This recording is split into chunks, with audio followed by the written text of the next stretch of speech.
Bonjour à tous, et merci d'avoir appuyé sur le bon bouton pour me recevoir là où vous êtes.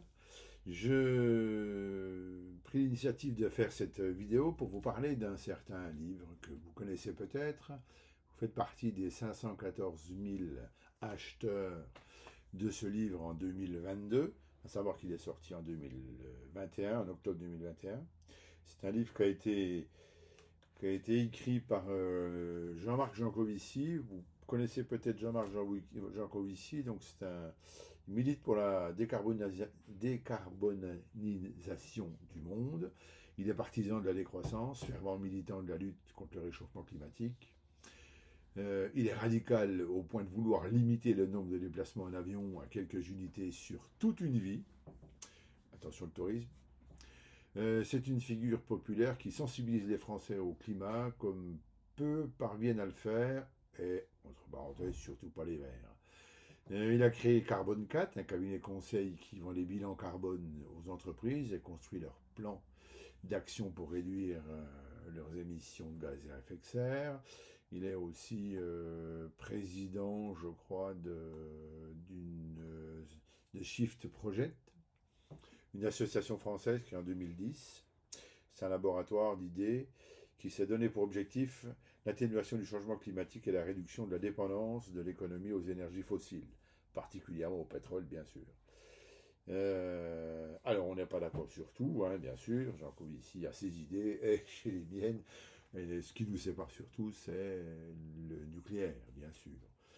Par contre, il y a plein de choses à dire à propos de la décroissance, et ainsi de suite. Donc il a pris l'initiative de faire cette bande dessinée, Le Monde sans fin, qui m'a interpellé, qui m'a fortement interpellé, parce qu'en fait, c'est une vision assez particulière et assez pragmatique de ce qu'est la PNEI, la psychoneuroendocrino-immunologie.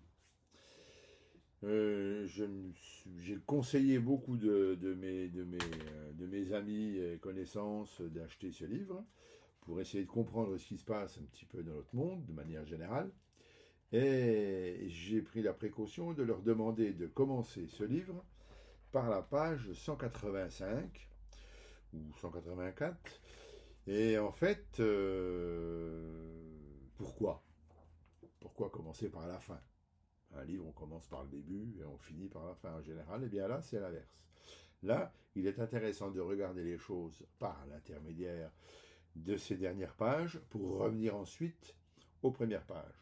On comprend comment marche alors le fonctionnement ou le dysfonctionnement du cerveau humain par l'intermédiaire d'un personnage que Jean Covici s'est permis d'inviter dans ses pages.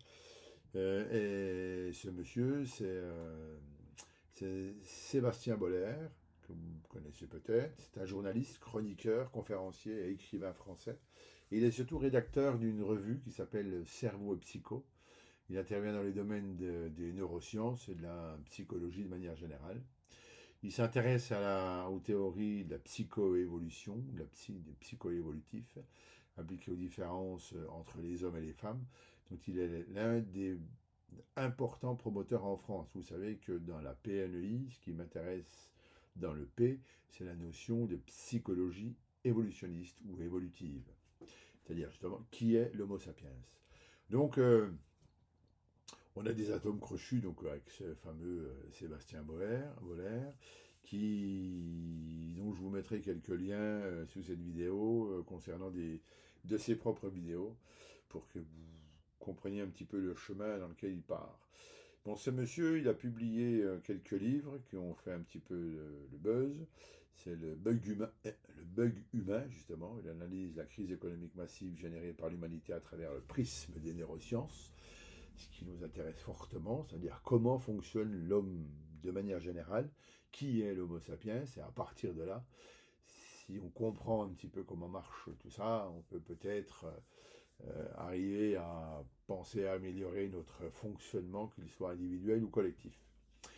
Il s'intéresse au processus de destruction de l'environnement et s'explique une grande partie par les mécanismes cérébraux archaïques, qui est qui est représenté par le striatum, notamment, les cerveaux neuronaux de récompense, qui par le biais de la dopamine, vous connaissez tous la dopamine, hein, on se fait plaisir, c'est se faire plaisir, inciterait l'homme à assouvir continuellement et exponentiellement 5 besoins fondamentaux, qui sont manger, se reproduire, asseoir du pouvoir, acquérir de l'information et surtout fournir le moindre effort.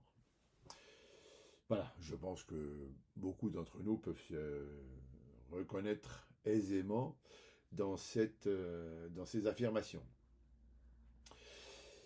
Donc, bien que ce soit critiqué par ailleurs, évidemment, il y a toujours critique, hein, mais en fait, est-ce que c'est pas justement asseoir son pouvoir ou acquérir de l'information ou le besoin fondamentaux comme se reproduire qui fait que, hein, qui sommes-nous encore? Qui est l'Homo sapiens? Donc j'ai voulu faire cette petite vidéo pour justement asseoir un petit peu la théorie de la PNEI, de la psychoneuro-endocrino-immunologie, qui est représentée par ce fameux striatum et son pendant qui est le cortex cérébral qui, lui, est dans la réflexion, dans l'abstraction, la planification, la construction. Mais le problème, c'est que les deux sont en bagarre. Et comme par hasard, nous sommes tous, quelque part, des bagarreurs. Y compris moi peut-être, d'ailleurs. Mais, dans tout ça, il est quand même intéressant de remarquer que l'Homo sapiens est le seul résultat de quelques millions d'années d'expérience, d'essais, de manipulation génétique, de confrontation à l'événement, d'adaptation à son environnement, et ainsi de suite. Tout ça pour arriver à, malheureusement, ce qu'on rencontre le plus souvent dans notre Terre aujourd'hui, c'est le mensonge constant, la corruption, l'injustice, dérive perverse de toutes les institutions, quelles qu'elles soient, un système mafieux dans tous les domaines, qui nous gangrène notre vie, qui nous amène toujours au conflit, et qui, quelque part, on arrive, quoi qu'on fasse, à des scandales qu'on connaît, politico-financiers, politico-sanitaires aussi. Donc en fait, voilà, on s'est engagé dans une vie particulière, dans une structure de vie particulière qui fait que, malheureusement, on n'a pas trop le choix et on est coincé par rapport à notre dysfonctionnement. Mon chemin de croix dans ce sens, c'est faire comprendre qu'effectivement, s'il y a un dysfonctionnement, il faut en prendre acte. Qui sommes-nous? Et à partir de là, revenir sur des choses plus cohérentes par rapport à notre dysfonctionnement, par rapport à nos envies, par rapport à nos besoins, par rapport à tout ça. Et donc d'essayer de reconstruire une, une société un petit peu différente. C'est pour ça que j'avais écrit ce livre que vous connaissez peut-être. Ah ben il est là-bas, tiens, voilà, je vais vous le montrer. Bon, c'est Le monde d'après. Hop là, Le monde d'après avec la PNEI. Vous avez peut-être vu. Et le sous-titre est intéressant à mon sens. Hein, c'est pour en finir avec l'Homo cannibalus. Puisqu'en fait, d'Homo sapiens, nous sommes venus des vrais cannibales. Avec nous-mêmes.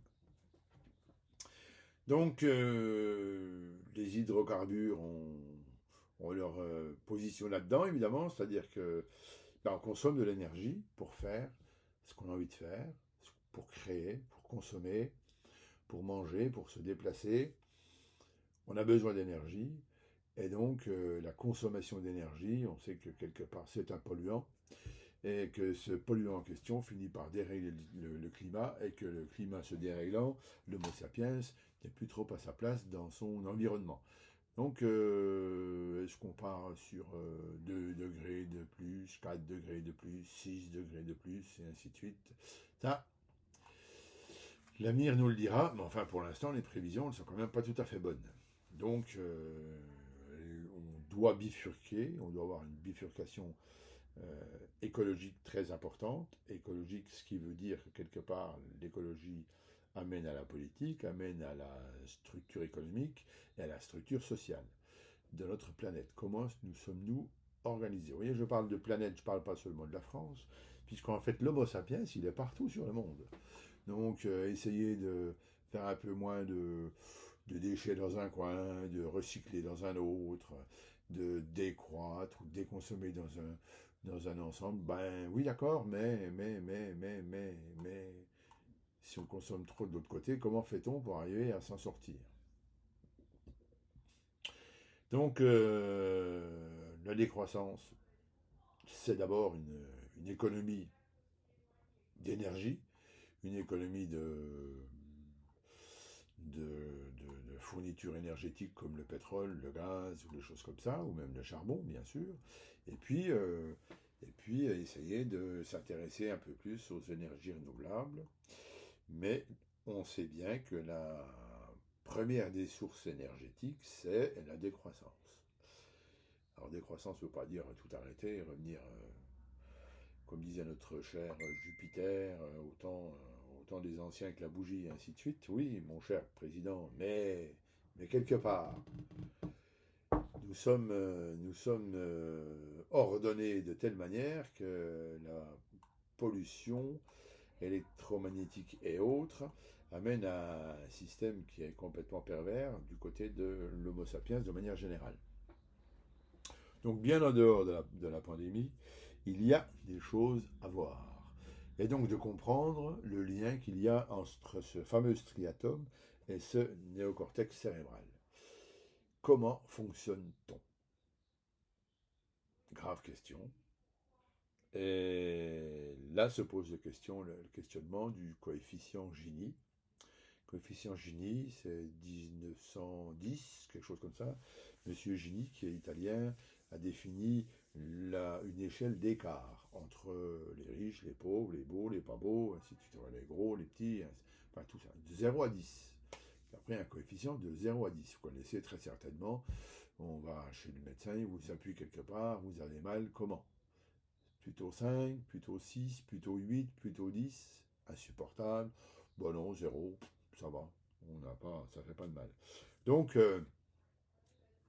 c'est un peu ça le souci, cette échelle, comment est-ce qu'on la vit de manière générale entre notre striatum et notre néocortex. Donc, je ne peux que vous conseiller de lire, relire, re-relire ces fameux livres, cette fameuse bande dessinée. Et puis, alors bon, a priori, il y a eu 514 000 exemplaires de vendus en 2002. Je suppose que cette année 2023, il y en aura encore un petit peu plus. Et puis, en 2021, il s'en est vendu pas mal. Moi, je l'ai acheté en 2021, par exemple. Donc, ce qui fait que nous sommes peut-être, allez, on va dire 600 000 à avoir acheté ce livre aujourd'hui. Notez qu'un livre est lu en moyenne 3 fois, donc 3 fois 6, 18, ça fait quand même un taux de pénétration très intéressant dans la société, et ça peut nous permettre de relire un petit peu notre société dès l'instant qu'on a compris ce que c'était que ce fameux conflit et nos besoins fondamentaux qui sont gérés par ce striatum et ce néocortex par l'intermédiaire du système hormonal, comme la dopamine. Hein, la dopamine, vous en avez très souvent entendu parler, c'est un neurotransmetteur, une molécule chimique du système nerveux qui nous permet de comprendre la sensation de plaisir, la sensation de récompense. C'est le bon point à l'école, c'est la dopamine. C'est la rencontre amoureuse, c'est de la dopamine, avec de l'adrénaline, noradrénaline, et ainsi de suite. Et tout ça fait que on a un dysfonctionnement fondamental de notre société, puisqu'en fait, nous, Homo sapiens, c'est nous qu'on fabrique la société. Donc, quand il y a un dysfonctionnement, on va déjà s'intéresser au dysfonctionnement de l'Homo sapiens. C'est la première des choses, en mon sens en tout cas. Hein, retrouver le mais encore, mais encore. Qu'est-ce qui se passe donc? Donc, madame, monsieur, je ne peux que vous réitérer cette demande. Intéressez-vous au monde d'après par l'intermédiaire de la PNEI, et le monde sans fin de notre ami Jean Covici. Voilà. Alors, vous pouvez évidemment, dans toute bonne librairie, celui-ci, non, il faut le commander. Je vous le mettrai sur le lien si ça vous intéresse, bien sûr. Je vous souhaite une belle journée. Je vous souhaite aussi, je vous remercie de m'avoir écouté jusqu'au bout. Et puis, n'hésitez pas à liker, n'hésitez pas à transmettre, faire voyager cette information qui me paraît fort importante pour les années à venir et principalement ceux de nos enfants. Moi, c'est un petit peu passé pour l'instant, c'est bon, quoi. On fait avec ce qu'on a. Bonne journée à tous.